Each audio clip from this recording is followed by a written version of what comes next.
Also, the state of Georgia, the lovely state of Georgia, will not let you order a replacement car title online. Oh no, are you kidding? They said, oh yeah, you'll have to go to your county tag office to have that taken care of, 820 miles away. Welcome back to Top Dogs. Sometime in life, things change. We've all been there. What you're doing just doesn't work anymore, and it's time to change gears. On today's episode, we're going to talk about starting over, the scary parts, and the fun parts that come along with it. I'm Stream ArcaDad. And I'm Kit Klawson. All right, so starting over. We all been there for different various reasons. Can go from anywhere from relationships to friends to work to moving around. So, Kit, what is your personal introduction to starting over? Share a time in your life, career, or hobby that pushed you into making a change or starting over. I've actually had to start over quite a few times in the last few years, but most significantly was just a few months ago. You all know, I've told my story. My husband passed away almost 2 years ago now. And since then, I've met someone new. You all know Colton. And over the course of a year, we got to know each other and we started dating. And just this summer, we moved in together. Oh. This is significant because I lived 820 miles away. So I had to sell my house, and I left my hometown and everything behind to start over. That is quite a start over. Literally, you're putting back your life together on a different path. You had a path that ended, and you didn't stop there. You keep on going forward. And that's what you've been through. I mean, you two are actually really adorable together. Like, I know you've been like kind of seeing, and it was like a little subtle here and then, but I'm glad you two made it official. I think you two are really sweet and adorable. So congrats to you both. Me personally, I had to start over a few times in my life, but I think the biggest change that I'm undergoing in my life right now is I want to make my own career. I want to be my own boss. So I started a company called Streams Toys, and guys, if you look it up, you have to be an adult to go check it out. So just a little disclaimer here. But I'm kind of sick and tired of working in the construction industry, having to wake up early, trying to match my work time with my husband's work time, and it becomes quite a chore and a hassle. So I would like to have a business where I can choose when I need to work, choose when I take days off, not have anybody on my back to tell me what to do or how I should do things. And I really like the current career that I'm in, but the problem is the safety procedures, the bureaucracy is just killing the passion for this job. And my husband and I, we plan to have kids of our own, and I would like to be a father at home.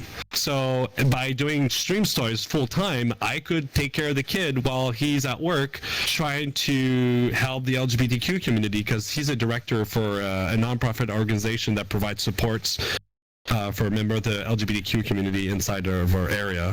He takes care of over 600,000 people, so quite a big task. So I started my company about 2 years ago, and I attended my first con at Furrypocalypse 2024, and right now I'm heading out to MFF 2024.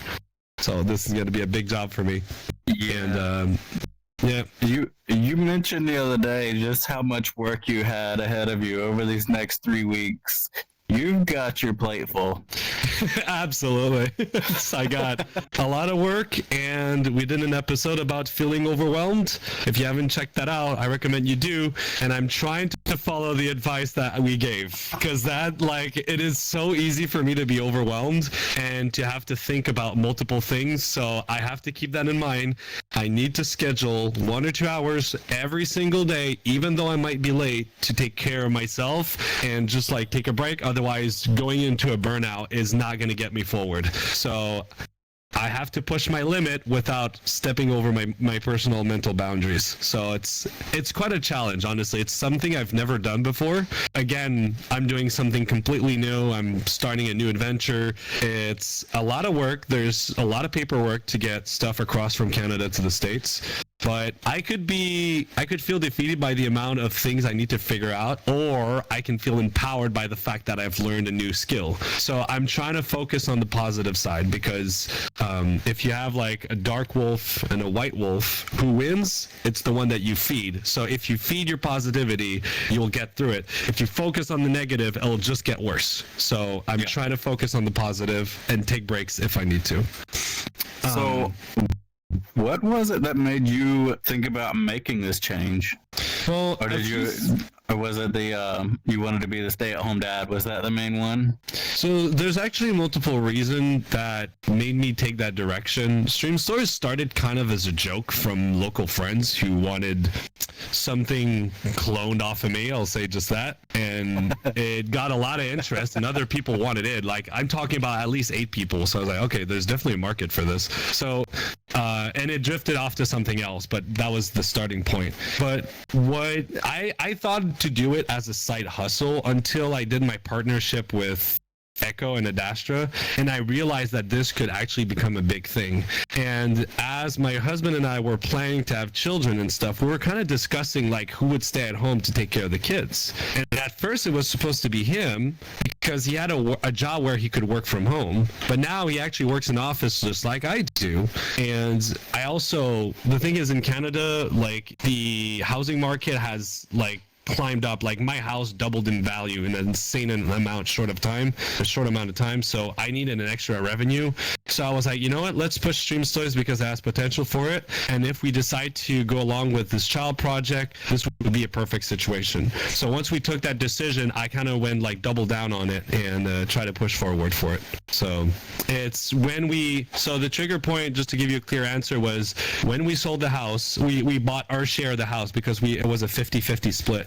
When we bought our share and my husband got a job, and then we decided to restart the child project, that's when I was like, okay, Stream Toy has potential. Let's go with that. What about you? What pushed your change? Honestly, it wasn't quite so clear cut as that. I think one day I just kind of realized that if I stayed where I was, that was the best I was going to do. And I wasn't satisfied with that. Yeah. I remember having this discussion with you in my Discord. Yeah. I mean, there's been a lot of thought that go into this, a lot of taking one step at a time, but it was, how do I put it? It was a difficult choice to make, but once I came to the realization that I wasn't satisfied where I was anymore, I knew I had to make some sort of a change. I just wasn't sure what that change was. And then even the last year that I was in my hometown, I changed jobs twice, which was unusual for me because I like staying put. So I changed jobs twice in the last year while I was still in my hometown. And I learned skills at each location I worked at, but I was still in the same house. I wasn't going to meet anyone new locally. Even my best friend, who I still stay in contact with, he got married right before I moved. So he and his wife are doing their thing now, and I just got tired of sitting at home with me and the dog. And and then after meeting Colton and getting to know him over the last year or two, it was time to make a big change all at once. And so we spent time planning, getting to know each other. I think I asked him at least twice, like, are you sure you still want me to move up there? Are you sure about that? Are you sure about that? Because there's no going back. Like, once I sell my house, that's it. We're done. No take backsies. We're done. So yeah, like there was a lot of stress that goes with that too. But oh my God, I bet. That really was the moment when I realized that I just wasn't satisfied where I was anymore. Yeah, because you did outweigh the pros and cons. Like, okay, yeah, it's your hometown and everything, but then you needed something different. Because you also needed time to mourn your husband, right? Because there's a healing process that goes into that. But once like the mourning is done, and you've recovered from these events, you kind of figure out like, okay, so what's next? What do I do? Do I stay here? And then you outweighs the pros and cons. It's like, there's more advantage for me to move out, try something new, and get more opportunities to new exciting things in life. So I think you pulled off a good move. Yeah. It is a very stressful thing to do. I remember you were telling me about like selling the house, like, oh, somebody was interested and then bailed, and another one was interested and then bailed again. It's like, oh my God, this teeter-totter action's slamming. It was a roller coaster. Oh my God. I don't ever want to deal with that again. Yeah. You also had a few fixes to do for the house, to make sure that the house was at peak value. So that was another thing that you were going through. Yeah. I learned some things. I'm quite handy with the power tools. Yeah. Oh, that's cool. I like that.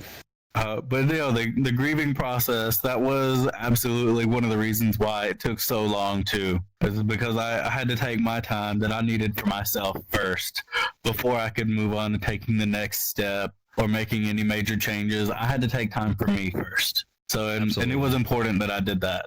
Oh, it's part of the healing process. You need to do that thing. You can't just skip over that, because if you don't take the time to do it, it'll come back later and bite you in the butt if you don't do it now. Absolutely. Yeah. So I'm actually glad you took the time and did what you had to do, close off what you tied up the loose ends and kind of finish off what you had to do, and then all right, let's start a new book, let's start a new chapter and see what life has in store for us. You gotta trust the process sometimes. It's scary, but you just gotta go for it. It's very scary. Yeah. Yeah, we're gonna talk about that in a second too. Yeah.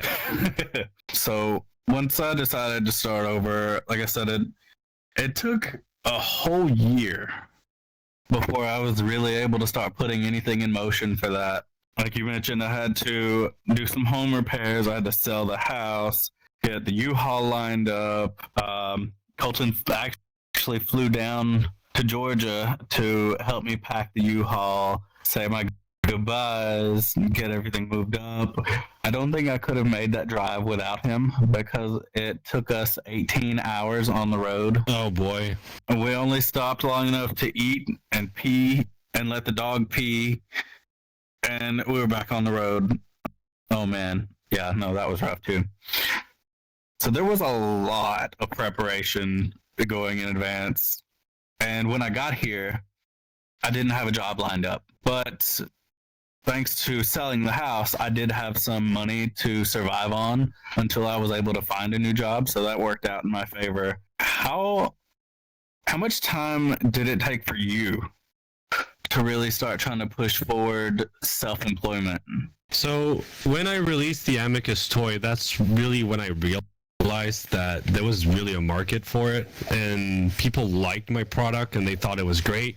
So I was like, damn, there's really something I could do here. And I'm like, I can be creative. I can create the most incredible, most out of the norm products. I mean, I've came up with a product that literally doesn't exist. I've looked it up for 5 years and I couldn't find anybody that did it.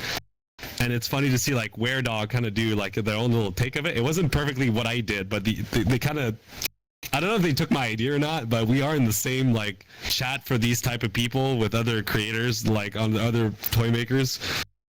But once that started going, I tried to push.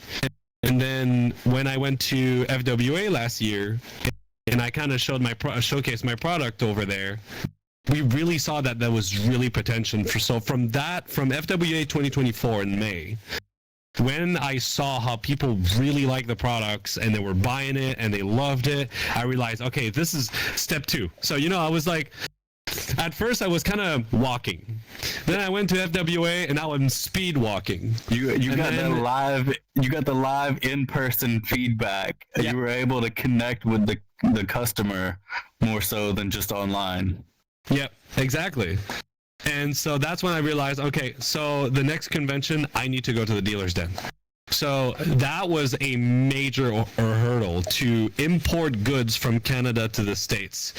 It is a massive logistical and legal nightmare to go through all the paperwork and the requirement. But another thing that really, really pushed us forward, my husband and I, is that recently his business partner bought him off for the restaurant. So now his partner, Louis, is the sole proprietor of the restaurant. And my husband was supposed to take that money, invest it somewhere, but he's been so involved doing everything in the back end, like the bookkeeping and doing the sales tax and everything, all the legal paperwork, that he decided to invest his money into it. So I went from speed walking to running. And after FWA, Furrypocalypse 2024, I got all the legal paperwork done. I had an employee locally, so I made sure everything was legal because I do have a Nexus card and I don't want any trouble. So I checked with the border control and I made sure everything was legal. And Furrypocalypse went so well, and I've made contact with Primal Hardware and Twin Tail Creations, and they're actually like giving me tips and tricks to get me moving forward. So I'm like, okay, next target is MFF, and hopefully if MFF goes well and I'm able to reach a target sales per week, I will be able to quit my job and do that full time. So that's why, like, right now I'm like full sending it, because it's either going to make it or break it. If it breaks it, I'll just have to get to be more patient and go to another big con, but I'm crossing my fingers right now. so yeah, that's awesome though that you're that. But no, like that's really cool that you're that close to meeting your goal. It's hard to find a definitive point where the decision was made to do things, because it was a incremental process. Yeah. And it was like baby step, which actually for me is a good thing, because I'm very, very sensitive to subtle changes. When I went from primary school to high school, I did a burnout. I did a depression, a massive depression, because too many things were changing at once, and it really hit me. So every time there's big changes in my life, I struggle. So I'm kind of grateful that, Stream Source kind of incremented and stepped. Still, in 2 years, it's gone really far, really quickly. We just busted like almost 11,000 followers on Twitter. Twitter and X. Oh, wow. But it's like it was an incremental process, so it's hard for me to tell you exactly like when things happen, but I can give key points. So concerning you, so now that you've made the decision, to start your life over, how scary was it? Were you stressed out? Did you panic? How did it go? The moment you decided, like, okay, I'm selling my house, I'm moving out. No, it was terrifying. Not just selling my house and moving out. I have lived in that town for 34 years, where everyone knows me. My whole family is there. My house, like I was financially stable, so I could have kept my job and lived in that house indefinitely. And to sell all of that and leave my entire life behind with essentially nothing in front of me. It was terrifying. Once I got here, I didn't really have a plan. My plan was to find a job before the money runs out from the house, and that was it. That was the only plan. It was terrifying. There was so much that I did not know. You're kind of heading into the known, so it's always a little bit scary, but sometimes you just got to take the leap of faith and just go with it. If you have good planning, your chances of things going well are increase in your favor for sure. Yeah. A little bit of planning goes a long way for sure. So yeah. Anybody who plans to make big changes, make sure you plan just in case something bad happens. You don't want that to happen, make you fall on your butt. I had enough money to survive without a job for 6 months. And I told myself, if I haven't found a job in that amount of time, then I haven't really been trying hard enough. Because I've got a couple of different things that I'm good at. So I was like, I can find a job in one of these fields for sure. Absolutely. But seems so far, things have worked out. That's great. See, me, it's a weird one to answer, because actually the worst is yet to come for me. For me, it's to do the math with all like what's happening with my business and figure out, am I able to quit my job or not? Because the day I'm going to quit my job, I'm losing health insurance. I'm losing retirement funds. I'm losing the vehicle that they gave me. So I'm going to have to buy a car, buy gas, buy insurance for it. So this is going to be super scary for me. It's yet to come. So that's why my husband and I were planning, and we're doubling down to make sure that we come in hard and people notice us. Now, I'm really nervous for MFF because since Trump got elected, I don't feel safe as a Canadian running my business in the States. So until he leaves the office, we don't plan to go back to the States. So we're gonna focus into Canada to grow the market in Canada, which is really subpar. My Canadian clientele is maybe 2 or 3% of my sales. I need that to go up. So we're gonna target something a little bit different. So because of the elections and everything that happened, I think that gave us a pretty big setback because 95% of my sales were in the States. And Trump wants to imply a 10% increase in tariffs on anything coming in. So that's going to affect the prices for you guys, and I want to be competitive. So it's going to be hard for me to be competitive with the other American companies that are doing everything locally. So it's going to be a hard move. So that's why I'm hoping that MFF really goes well for me. And yeah, my booth is going to be right in front of Bad Dragon, so that's going to be interesting. I'm very nervous. Competition. Yep. It's gonna be a little bit scary. MFF is scaring me a little bit, but whatever happens, I'm not gonna give up, and I'm still gonna go. So yeah, the biggest decision of my life is actually coming. It's the day I'm gonna quit my job and tell my boss I leave. Luckily, I live in a domain where skilled security system technicians are really rare. And I'm qualified on very expensive systems, and I have very expensive courses. So if everything fails, I know that I can call any company and get an interview within 24 to 72 hours and get a job back. So that reassures me, but I just don't want to have to do that again so that I leave a second time once Stream Toys really takes off. So that's what I'm hoping for. Stay in the loop with the Top Dogs podcast by subscribing to our YouTube channel and ringing that notification bell. Follow us on your favorite podcast platform and hit the follow button to get notified about every new episode. Show your love by leaving us a quick rating. Connect with our community on Discord and Telegram, and you'll find all the links in our link tree below. Thank you for your support. Hey, Top Dogs fans, you want to snag some awesome perks while supporting us? Check out our server subscription on Discord or Patreon. Become a podcast supporter and get exclusive access to behind-the-scenes footage, join supporter meetups, and use custom hand-drawn emojis featuring the Top Dogs team and chat with the podcast team and fellow fans. Plus, don't miss the new After Dog show for mature audiences only at just $2.99 a month. If you're craving more, upgrade to the Podcast Supporter Plus for $5.99 a month, and you can enjoy episode voting, suggest podcast episodes, and join our live audience without necessarily needing a VRChat account or VR headset as we stream live our audience on our Discord server. Plus, get exclusive sneak peeks of upcoming ideas, merch drop, and much more in the future.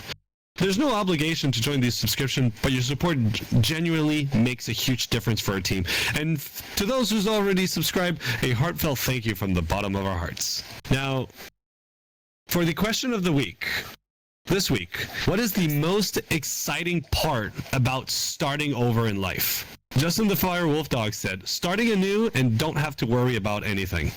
Where Attack says, starting fresh and new experiences. So, yeah, looking forward to trying something new, figuring out, like, what's going to come ahead. It can be stressful, but it can also be, super exciting, because, like, ooh, what's next? What's going to happen?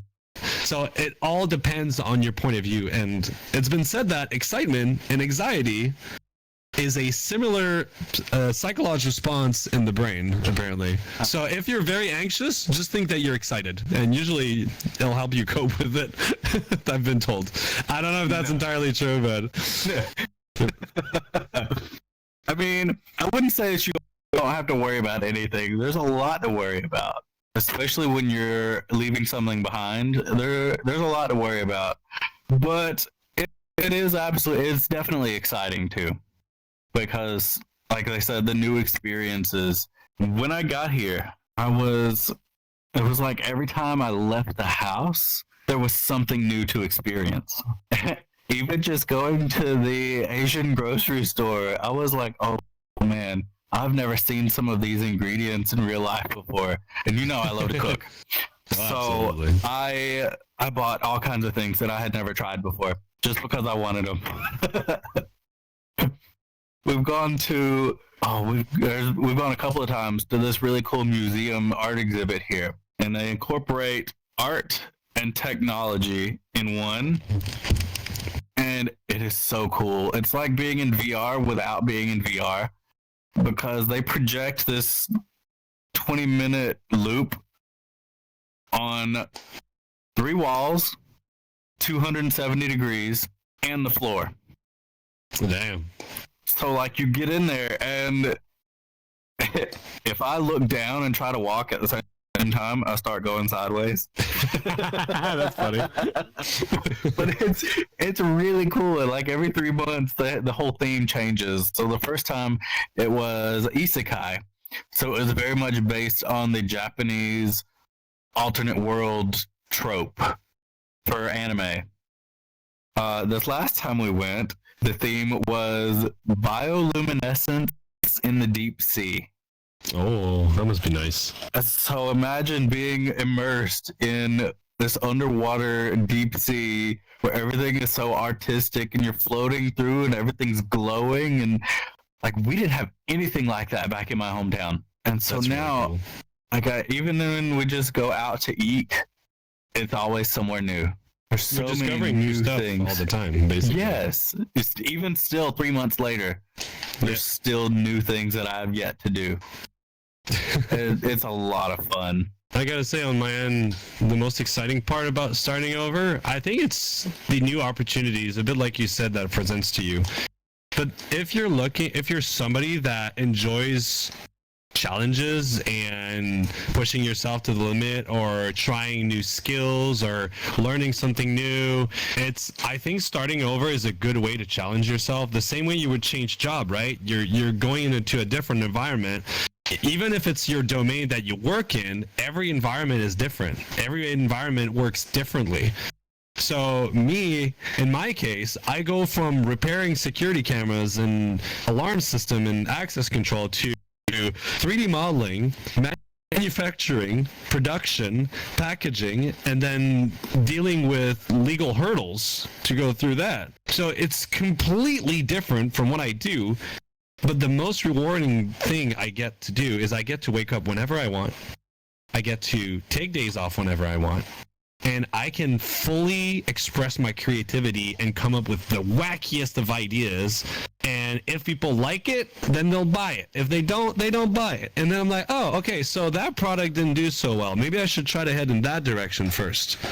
So I'm the type of guy that really likes challenges. So starting a new career for me is definitely interesting for the environment, and I've made so many friends, and meeting up with other toy makers was absolutely an amazing experience when I went to Furrypocalypse. I've actually made friends, and it's just amazing. Honestly, it is scary to start new because you're scared of falling and failing, but if you plan ahead and you plan a plan B or C, you should definitely go for it.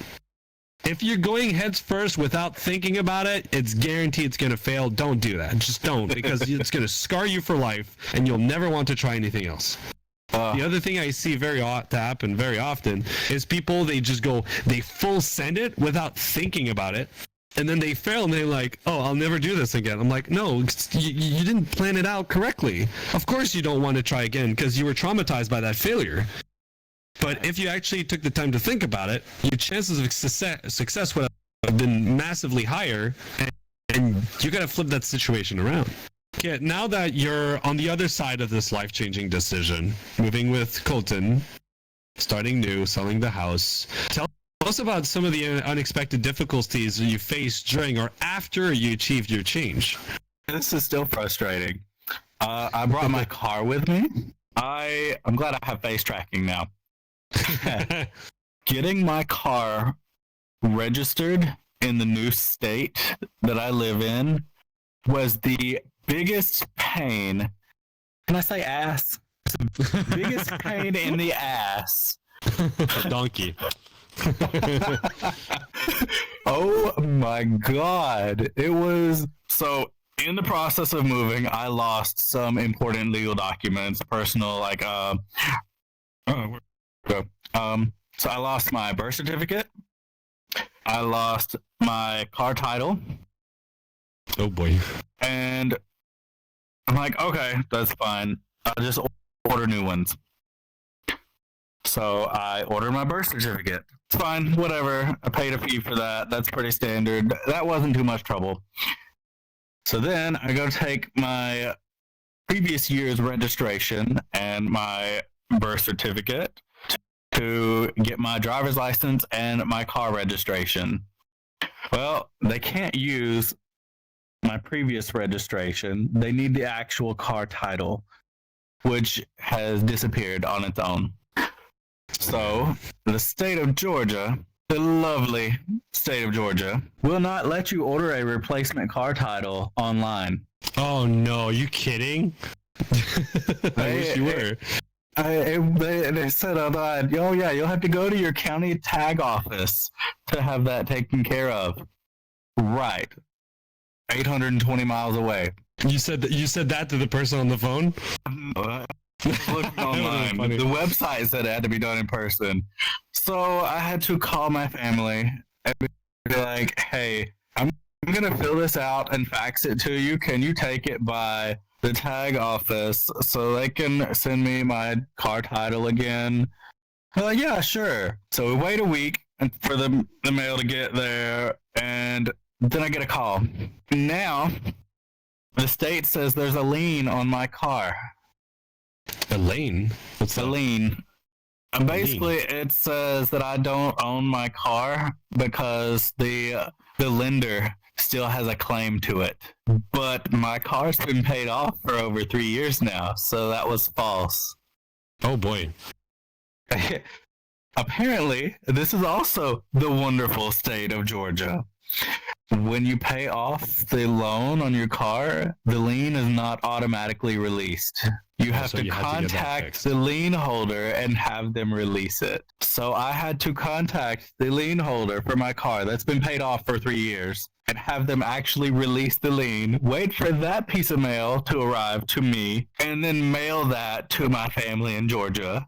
So that took another week, and they finally got that taken care of. And Georgia mailed me my car title, which took another week. So the whole process took a whole month just to get my car registration moved. Oh my God, I was so sick of dealing with it. By the time I was done, I'm so tired of it, but it's done. Well, it's so good then. Yeah, oh my God. Me, for the changes I have to do, personally, everything has been like so subtle, like incremental in steps that it went pretty well. But I gotta say, the unexpected difficulties that I faced during my change, which is the big change for me recently, was starting to attend the dealer's den. And I was like, okay, so I can just put stuff in my car, cross the border, and bibbidi bobbidi doo, we're done. I guess not. It doesn't work like that. So there's two ways you can do this. Either you import your goods in the States through a freight truck or a freight company, or you cross it yourself, but you need to get an SCAC license, and you still have to contact a broker that will let your thing pass through. Now, when I did for Apocalypse, in order to cross so there's a trade agreement between Canada and United States and Mexico, where if goods are made locally, they can cross the border without fees. Now, I had to create a piece of paper that said these products were made by me. I had to put made in Canada in every packaging of the 160 toys that I brought. Oh, God. So I had to do that. I had to open up a U.S. border account with a 5106 form. And then in order to ship to the convention, I needed to know the recipient's office address, which is for Apocalypse, where their office is located versus the hotel. And I need to get the IRS number that they use. Now, when my broker put in the IRS number, their file was not up to date to a change that was made 3 years ago. Oh, so I had to send them a 5106 form to fill out so that they would get approved. And then when my broker told me, yes, it's okay, you may book the freight truck, then I booked it. It arrived on Tuesday, and my packages were delivered Friday during the dealer's den at 12:30. Oh, God. It was the most stressful 2 weeks of my life. I was pulling my hair out. Oh. But now I know how the system works, and for MFF, I'm going to be ready. And the fun thing that happened is I met from Primal Hardware. Primal Hardware, they're based off in New Hampshire, 2 hours away from where I live. Right. And when we did the dealer's den, I was hoping to sell at least half my stuff, or at least get rid of one of the 3 totes that I brought of 90 pounds each. And I loaded my Civic already with stuff, and you know how tiny that car is. Yeah, those totes did not fit. No totes would fit in that car. So when I realized that I was not going to get rid of a single tote, I started freaking out. I'm like, what am I going to do? And Primal Hardware, the owner, came to me and he said, Stream, I heard about your problem. If you want, I have a trailer. I can bring it back to New Hampshire. And then when you're going to go to MFF, because we're both going, I'll bring the crates over to you, over to the con, so you don't have to go through the freight of like shipping it to the hotel and having to wait for it, because he heard of the issues that I got. I looked up at him. I was like, dude, I'm going to kiss you. I was so happy because we were considering my husband taking a flight back home with some stuff to free up some space in the car, so I can put the totes in the car and find like local storage that I could rent for like a month or two. And I would cancel my flight to MFF, drive to pick up the totes, and then go to MFF. And now Primal Hardware proposed their help, and they're like, even better, you'll need extra totes for sure. Why don't you ship them to me a week prior to the con, and then I'll bring all your totes, like 6-7 totes, all the way to MFF, and you won't have to deal with that. And I was like, dude, how much do you want? Like, I'll pay for your services. And he was like, hey, don't worry about it, I got this. I'm like, dude, you're awesome. The toy making community is absolutely fantastic. I've made wonderful allies. They're not the only company that is very competitive is Bad Dragon, but I mean, they've been dominating the market, so it's understandable. But all the other toy makers, super friendly competition, and we all got something unique. We're all a little bit different. So I was really scared, but you know what? The fact that I went through all the hurdles and the hassle and the stress, the anxiety, I had a massive reward at the end waiting for me, and that's amazing friendship and friendly competition and tips and advice. I got a bunch of info to make my toys even better, so it's just great. So yeah, I was really fortunate. But, that's awesome. See, furries can be a lot of drama, but whenever they come together, they come together. Oh, they sure do. They absolutely do. And fun thing, Primal Hardware wanted to buy a toy off of me, and I was like, hey, keep it. I give it to you, man. He's like, you sure about this? I'm like, absolutely. Scratch my back and I'll scratch yours, man. So yeah, it's really cool. Twintail, they were kind of flying their stuff too, so I helped them pack your U-Haul to bring their stuff to the airports to ship it back to Phoenix.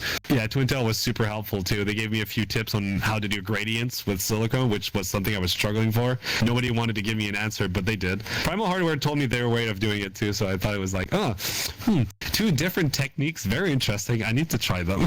So I got excited. So I just told some of the positive surprises that I got from, facing those difficulties. I got like really good encouragement and support. What about you? What are some of the positive things and surprises that came from your decision? That's tough. I don't know if anything that really jumps out like individually. I know from all of the stumbling along through the process that I did, I learned a lot. So if I ever, heaven forbid, if I ever have to do it again, I'll know how to do it better next time. The people I've met have been really fun.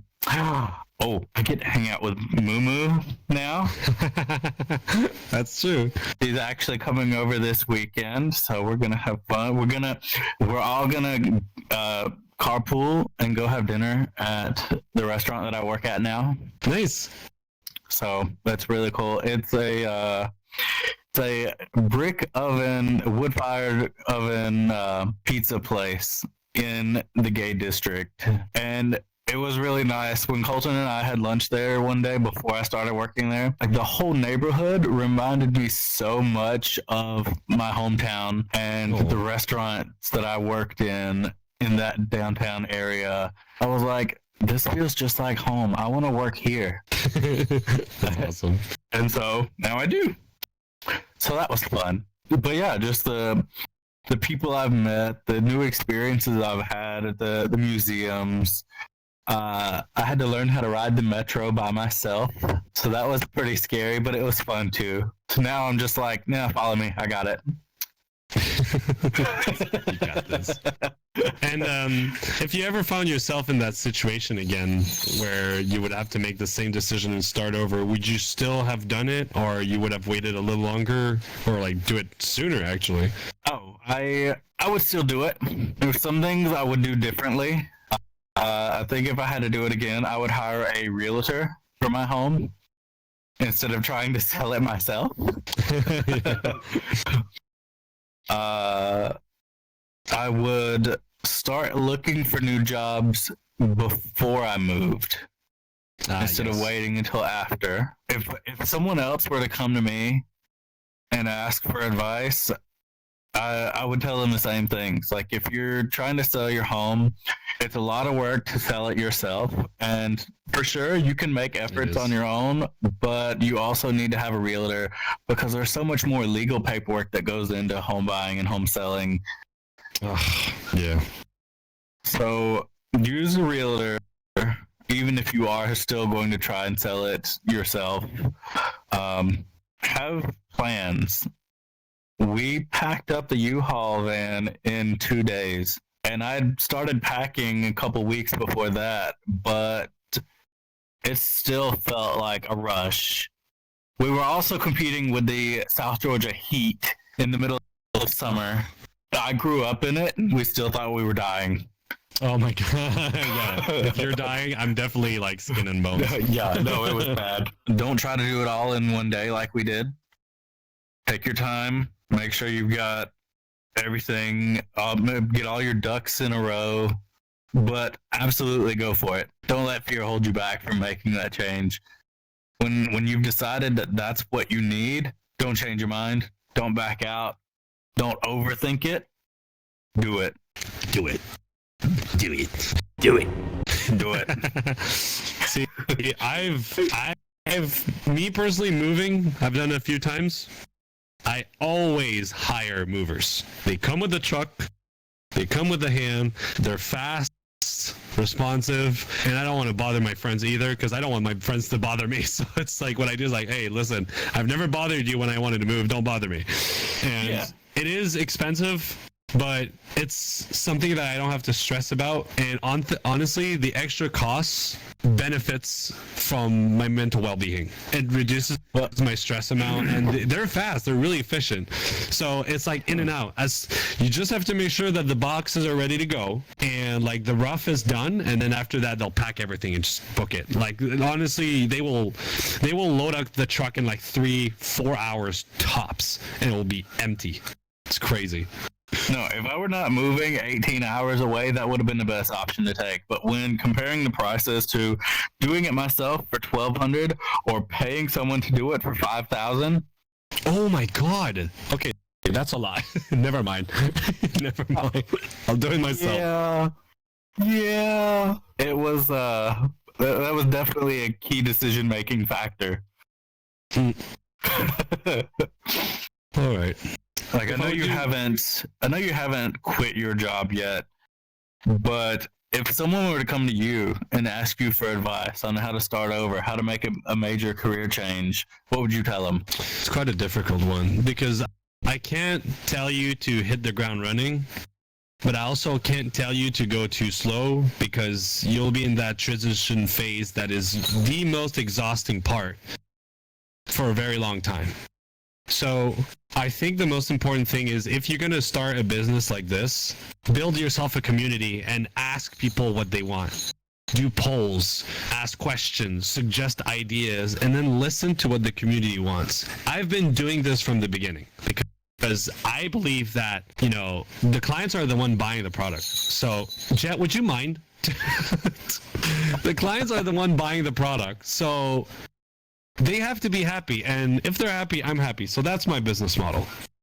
It does require a lot of money to start a business. The toy making business is very expensive. You need a lot of specialized equipment, and I started my business without a loan, and I did it by doing avatar commissions and doing side jobs. And with that money I did on the side, I used it to buy a vacuum pump. I started with the smaller pints of silicone until I went to the 5-gallon buckets, which, by the way, the 5-gallon buckets, you get 2 of them, it's $1,500. Very expensive. It's very expensive. But oh my God. those savings, you can give it back to the client. So it's a good thing. So it requires a lot of planning, and you can get a loan to hit the ground running with all the equipment, the 3D printers and everything. But I went on a more subtle way that took 2 or 3 years to get to the point I am. I did this for a year before I actually had like my store open, but I had like 1 order every 2 or 3 weeks. So it was really easy to handle, and I could like practice and learn the skill.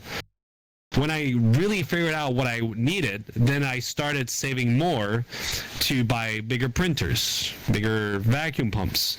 And with Amazon, it's really easy to get basic equipment for very cheap, but the silicone, you need to find like a supplier for that.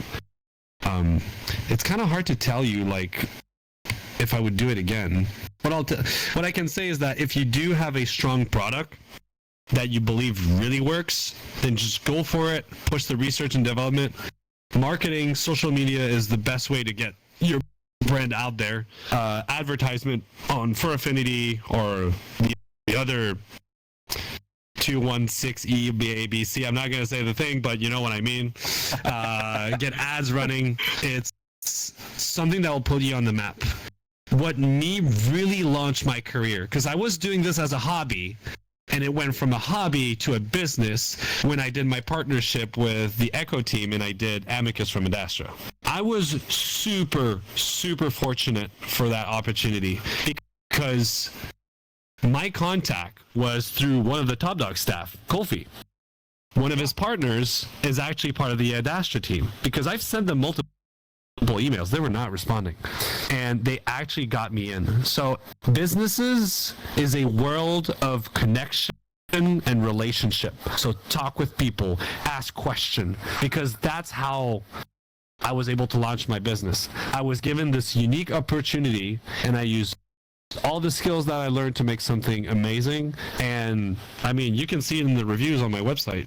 It just speaks for itself. So if you believe in your product and you have people that believe in you, then just go it, full send it. Make your research, but full send it. But it's very difficult to give like a solid answer to this because it's so touchy. It's a fine balance. But if you believe in yourself and you don't give up and you keep an ear out for open opportunities, then you're going to see that machine. That train is hard to start, but when it starts going, it starts going. And I'm starting to see that train right now for me is starting to pick up speed. It took 2 years, but it's getting there, and it's only going to be better. So hopefully you'll see me as a big competitors to those other big companies. Yeah, I'm excited. It's super exciting. And then if I get like enough orders per week, then I'll reach a point where I have to quit my job. Because in theory, I can make up to 12 or 15 toys a day. So right now, I get only 1 or 2 orders per day. So it's still like I can still work and do that. Mm-hmm. So I'm still in that threshold. But yeah, I'm gonna have a big break after MFF. So I'll rest after. So yeah. Yeah, that was a long answer, but it was not a very easy one to answer. It was a tough question. So was there anything you would like to add? No, just some last thoughts. Starting over is not easy. It's scary. It's exciting. It's a lot of work, and it's not the right decision for everyone. But if you put in all the necessary thought and planning, and you've decided that it is the right decision for you, go for it. I mean, it's worked out great for me so far. Yeah, believe in yourself. If it's right for you, then don't talk yourself out of it. I agree. It is a very, very rewarding feeling to try something new and it actually works. And even if it fails, as long as you learn from your mistake, you can try again later. Nobody's going to stop you. Life is not going to be like, oh, no, you can't do this again. No, go ahead, go for it. Like, if life kicks you down, you have to learn to get up, dust yourself off, and try again. Yeah. I almost quoted a Bluey episode. Cry a little, dust yourself up, pick yourself again, and keep going. I don't know. I mean, maybe our editors is going to put that clip there if they find it. Editors, go ask Revenge for that part. I'm sure he'll tell you what it is, what episode it is. It's the bit where Chili and like Bluey, they're doing a little play where they're telling the story how their parents meet up. It's that episode. So, yeah. All right. Well, I hope you guys had a good time listening to this episode. I hope you learned something new. I hope you were actually inspired or motivated to do something. And if you're a little scared and worried, that's fine. Take your time. Make sure you plan things. And if you have a good support system and good friends and family to support you, it will make the job a whole lot easier. So on that note, I wish you guys a splendid day, splendid night, fantastic evening, and take care of yourself. Enjoy life. Make it fun. Goodbye.